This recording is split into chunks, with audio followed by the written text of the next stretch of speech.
This podcast was made with a virtual voice. Today, let's board my imaginary boat heading to the Seine Maritime Department Hotel. We are located on the left bank a few meters from the Boieldieu Bridge, and in front of us stands this building with a rectangular shape and a slightly arcuate facade, the Seine Maritime Department Hotel. And it is in the basement of this building that I will take you to show you one of the historic and unusual monuments of Rouen. Indeed, behind these armored doors hides an anti-atomic shelter built under the old prefecture in 1963. To fully understand the presence of this bunker, we must place ourselves in the context of the time. In 1963, we were in the middle of the Cold War between the United States and the Soviet Union. Tensions at the global level are palpable, and there is an arms race on both camps.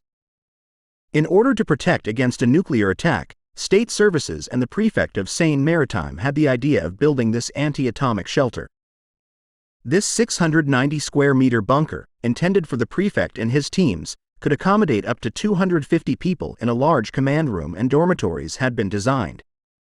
The space is very basic. Made up of concrete walls reaching almost a meter wide in places, this bunker was designed to have 15 days of autonomy with 4 bicycles, 2 used to renew the air in this completely enclosed place and 2 others attached to dynamos which provided electricity.